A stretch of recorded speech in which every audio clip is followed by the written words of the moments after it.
You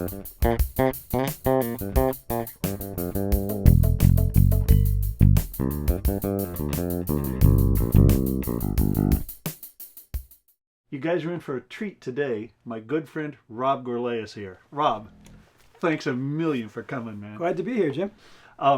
Rob's a tremendous player. You're going to hear that. And he's going to teach us today some funk. He's going to play a riff and we're going to embellish it with some fills and stuff like that. Anything you want to say to start with on it?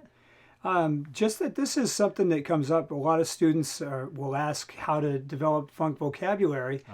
And a lot of it you learn just by listening, but you can do these kind of specific things and really learn quickly by limiting your vocabulary choices of rhythms and pitches, and it's just been a real effective way, which is based on your teaching of many different topics and seeing how that works, and works for pretty much anything you want to learn. So that's the kind of thing that we're going to be working on here, is just starting with a basic rhythm and then adding some fills in.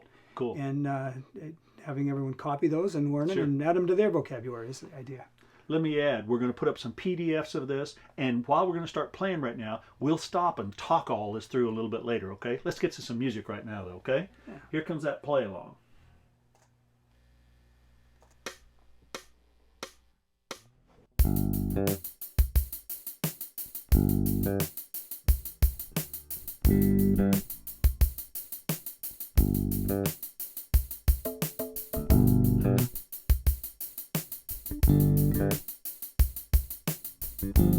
What's that first fill?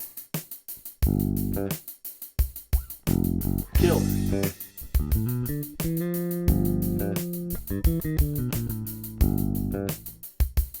Same one.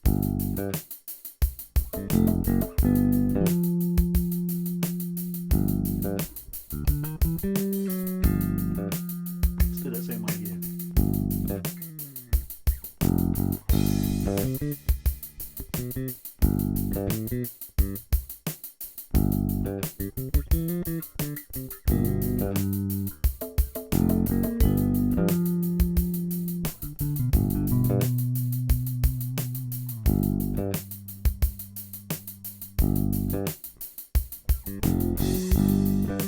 Good, let's do another one this coming time, okay? Yeah.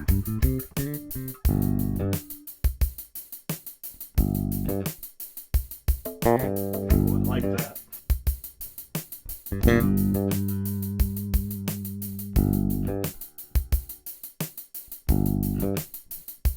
Oh, I like that.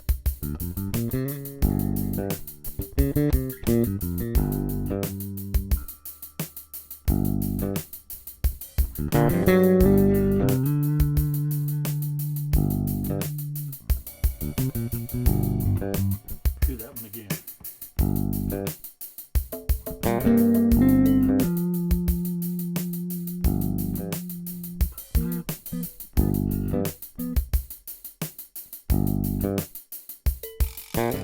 Good, let's do a third one this time, okay?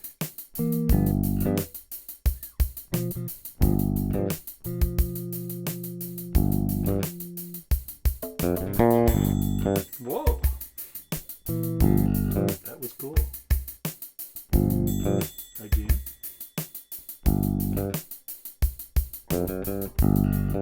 Changed it on you. That's fine.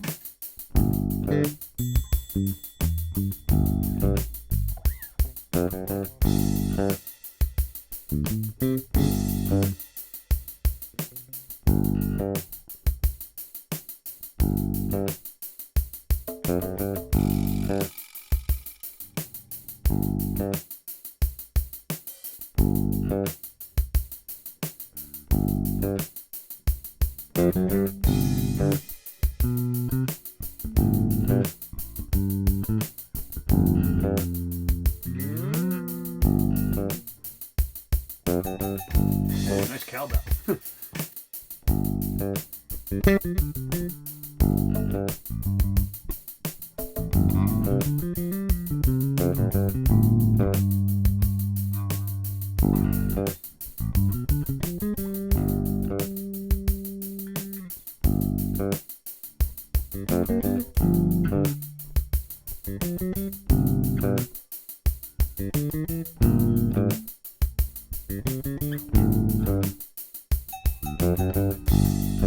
Let's stop, Rob. That is just priceless.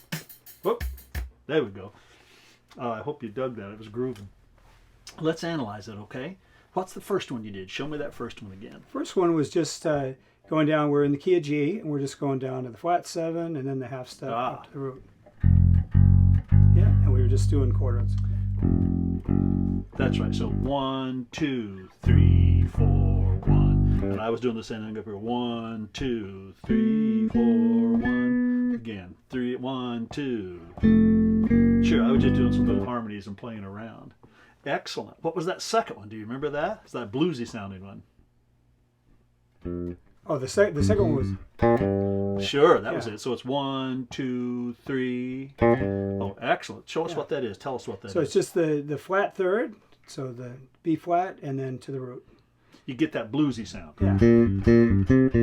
Yeah. So let's play it again. 1, 2, 3. Again. 2, 3. 1, 2, 3. 1, 2, 3. 2, 3. 1, 2, 3. Good. And that fourth one. Now that one you played one, then you got zeroed in on the one you liked. What was that one? Sure. Oh, cool. So same exact pitches. Agreed? Yeah. Just except here. Higher. And it was in quarter notes before. It was 3, 4. Now it's in eighth notes. Oh no. Ba-da-da, 16ths. That's something you all want to learn to understand or really get solid in, and that is the subdivision of the notes. We're playing quarter notes, 2, 3, 4. Sometimes we play eighth notes, 1 and 2 and 3, and sometimes we play 16ths, 1, 2, 3, 4, 2, 2, 2, 2. If you hear that little hi-hat in the drum, it's going. So this was 1, 2, 3. 1, 2, 3. 1, 2, 3. Oh, that's priceless, Rob. Where do you learn these specific kind of licks? How did you discover this stuff? A lot of it was from learning songs and just gradually picking up vocabulary that way, and listening to different players, especially stuff from the 70s.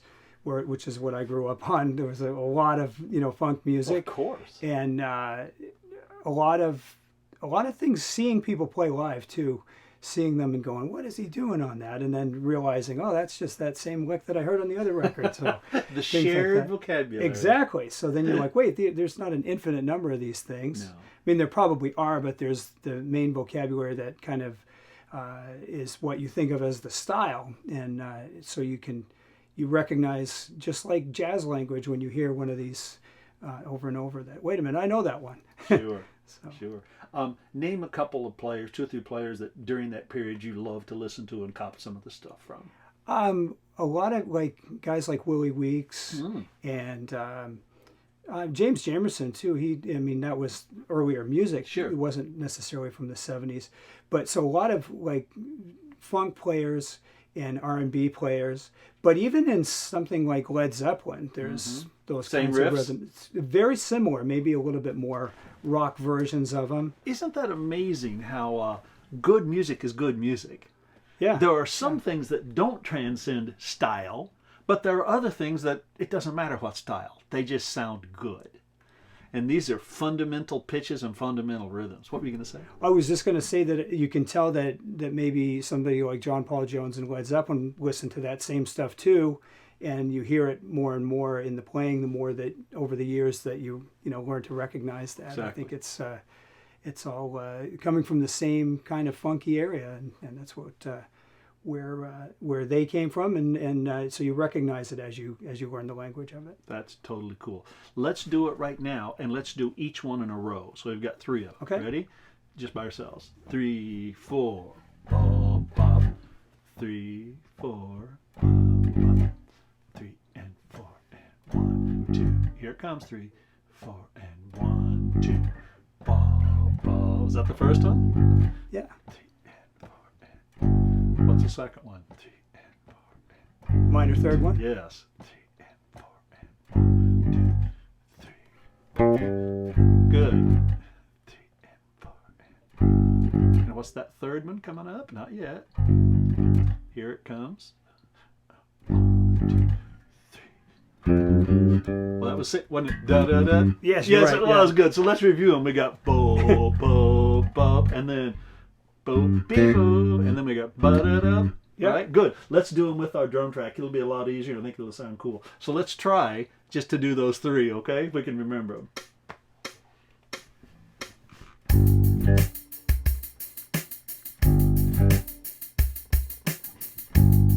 Here comes number one.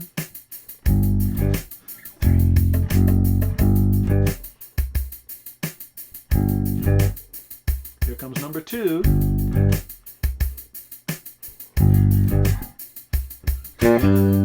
Nice. Sorry. Here comes number three.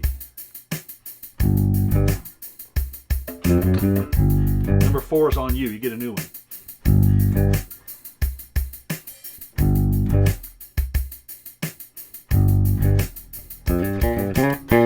Well, I like that. Why don't you solo around a little bit, would you?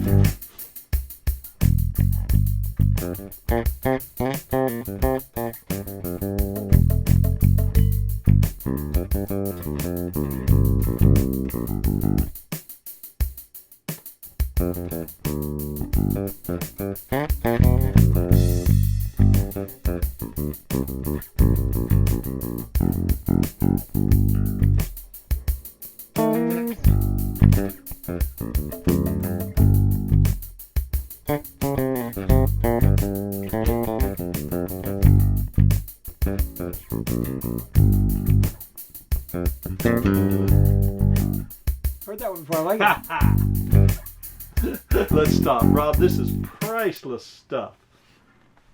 Would you tell for the audience who may or may not know you, this is your first appearance here on the Real Bass Lessons. Tell them a little bit about your background, would you? Well, I started as a guitar player and was offered a chance to play one gig on bass with my brother's band, and I started. Why do you say one gig? I mean, Well, I was supposed to play this big New Year's gig, but I had and not play after that. You mean? Well, it wasn't that I wasn't. It was basically the offer was we need somebody to play New Year's. So that was the end. Yeah. So it was. I needed to learn all the material to bass. play it for that night. But I had actually they'd been practicing a lot, so I had been listening and learning the songs just because I had nothing else to do while I was hearing them practice. The younger brother. Yeah, you tried to find something to do. And so when that gig happened, I had learned all the material, and it just went really well, and led to another gig. And with the same band, I kept playing for a long time with those guys, and been playing bass ever since. So one gig can turn into a career, I guess. So what happened to that original bass player? Did you ace him out of his gig or what? I think he just wasn't returning with it. I'm not sure, but I know that there were bass players before when I learned this material, and they wouldn't know the song, and I would say, "Oh, it goes like this," and they didn't appreciate that very much. That's a big one, isn't it? Knowing the songs. Yeah. So take the time to learn. Yeah. I think we can easily get hung up in, knowing a lot of stuff and not really knowing the music and the songs. Yeah. To hear you play it just sounds so natural like, and that's because you've played the songs a lot and you've played these riffs in the songs. It's obvious.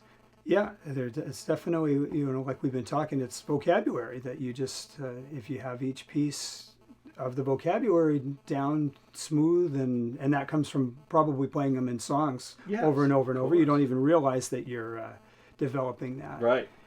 But it's happening definitely as you play. This is tremendous. Yeah. By the way, all that cool stuff he was playing in that solo in, that's going to come in some later lessons.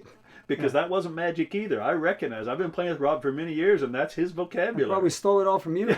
I think we all stole it from somebody. Let's finish this by trying to play just the bass line and the riffs, 1, 2, and 3, and see if we can do it unison. Okay. Here comes my play along again. Oops, sorry. Let me see. I got in the wrong spot here. There we go. Here we go.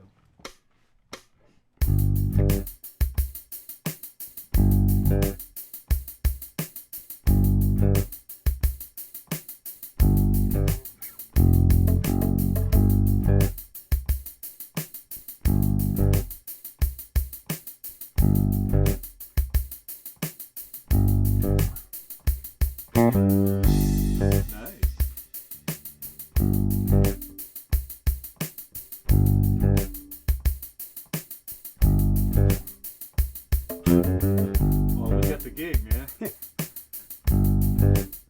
You got this fourth one.